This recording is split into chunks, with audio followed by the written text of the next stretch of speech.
Mahigit 400 taon na ang simbahan ng Immaculada Concepcion sa Balayan, Batangas. Lagi kong sinasabi, maski sa mga klase ko, ang Balayan ay Batangas, ang Batangas ay Pilipinas.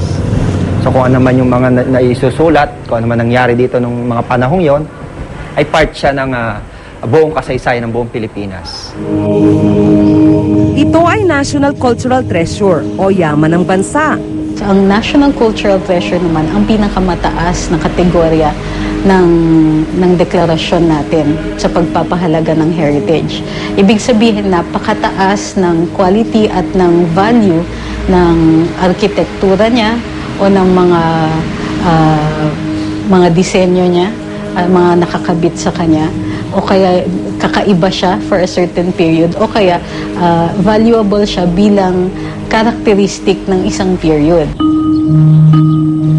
Sa labas at loob ng simbahan, makikita pa rin ang pader na gawa sa adobe. Buo pa ang kampanaryo nito.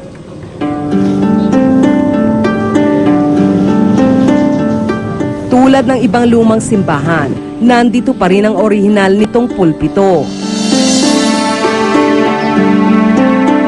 At wala pa ring pagbabago sa altar. Hindi namin sinasabi na importante ang material. Ang sinasabi namin, ang halaga o ang meaning at yung value ng mga ito ay kung ano yung nangyari doon at kung ano yung aesthetic or architectural value.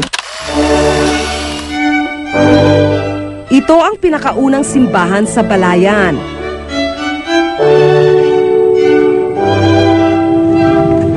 Mga Pilipino ang nangasiwa sa pagpapatayo nito, kaya ito idiniklarang National Shrine ng NHCP. 37 simbahan ang itinuturing na National Cultural Treasure, habang mahigit sa 200 ang historical churches. Pero napapabayaan na ang ilang bahagi nito. Noong 2001, isang fast food store ang itinayo sa gilid ng simbahan. Sa pagpasok ng mga strukturang ito ay parang somehow kabawasan ito dun sa kaisipan ng buong church ground ay supposedly quiet and peaceful. So sa pagkakalagay nga niyan, medyo nawala na doon. Nakabawas. Ayon sa batas, kailangan aprobado ng National Historical Commission of the Philippines o NHCP ang pagtatayo ng mga istruktura sa lupang sakop ng National Cultural Treasure. Iginiit ng dating parish priest na si Father Ernesto Mandanas Jr. ang pagtatayo ng kainan, pero tutol dito ang NHCP. Ang unang-una muna, talagang by law, dapat nga, kasi nga protected siya ng heritage law, lahat ng 50 years above, dapat may proper coordination sa NHCP kung ano mang i-develop yun.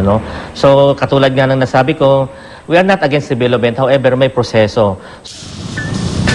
Multa na 200,000 piso o pagkakabilanggo na hindi bababa sa 10 taon ang parusa sa sino mang lalabag dito.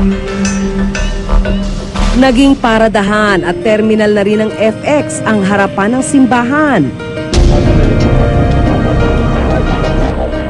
Kapag hindi natin binibigay ang nararapat na respeto dito, parang hindi na rin natin nire-respeto ang pinakamataas na ideal o characteristic natin bilang Pilipino, bilang isang katauhan, bilang isang bayan na napakayaman sa cultural at artistic wealth. Si Nelly, mahigit 6 na dekada ng residente ng Balayan. Ito ay malawak na palaruan ng ICC at ng mga nagtasimbahan. Ngayon po, hindi na, kaunti na lamang. Dahil kasi meron na po dito paradahan ng sasakyan. Yung pong labas ng simbahan, ay dati po talagang ganyan ang bakod. Kaya lang po na iba, nung humaba na po ang panahon, na iba po ang posisyon ng ating harapan ng simbahan. Sa kasalukuyan po ng nagdaang mga panahon, unti-unti na pong nabago ang harapan ng ating simbahan.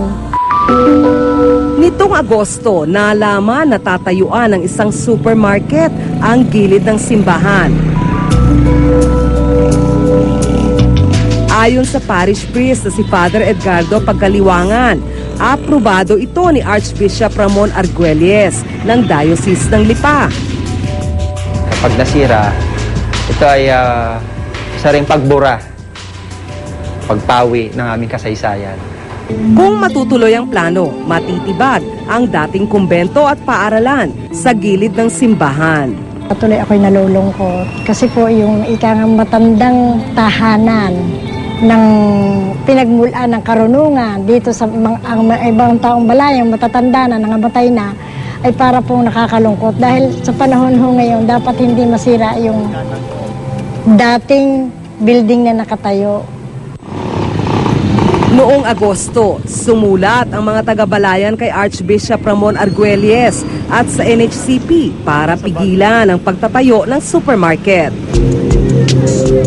Pero tanging ang NHCP ang tumugon sa sulat. In fact, si Chair Jokno nakausap na nga rin yung Church Authority ng Balayan at nalino naman itong issue nito na wala pa naman daw finality. Yung mga haka-haka na narinig, although, may mga ganong proposal, pero nothing is final kasi nga, aware naman daw sila na i-coordinate muna nila sa NHCP.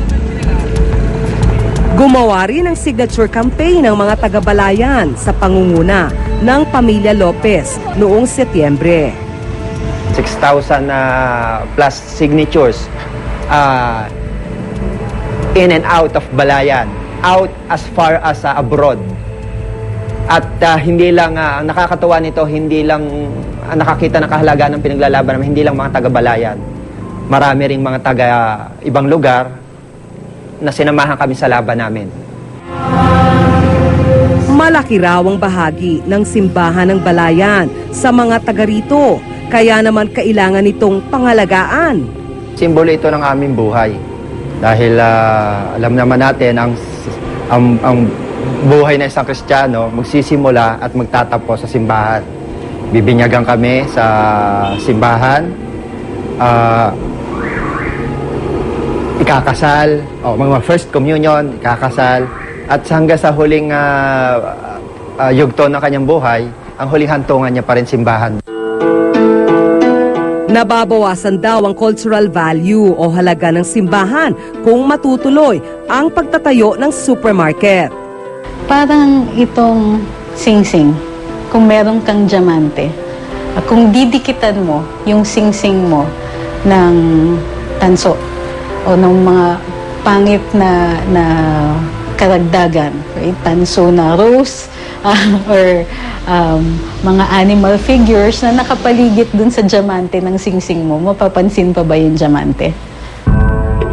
Sinubukan namin na hinga ng panayamang parish priest ng simbahan na si Father Edgardo Pagkaliwangan, pero tumanggi siya. 3 buwan makalipas ang ginawang anunsyo ng pagtatayo ng supermarket, nagbigay ng pahayag si Archbishop Ramon Arguelles. May plano raw talaga na paupahan ang gilid ng simbahan para tayuan ang isang supermarket. Pero hindi na raw ito itutuloy. Marami raw kasi ang nagalit sa planong ito. Pwede na rin natin sabihin, panalo tayo lahat. Kasi merong isang lesson ang natutunan. Na kahit malaki ka, kahit maliit ka, you can make a difference. Malaking bagay ang ginawang pagtutol ng mga concerned citizen. Kung dumadami na ang mga taong natututo magprotekta ng sarili nilang sites nang hindi man lang gumamit ng tulong ng mga ahensya ng gobyerno, nakikita natin na nagiging aware na ang mga taong bayan, alam na nila ang value ng ating mga heritage sites to the point na paglalaban nila itong mga to. Kahit ang ordinaryong tao, may magagawa, lalo na kung nagkakaisa. Kaya mahalaga ang magsalita at huwag lang magkibit balikat.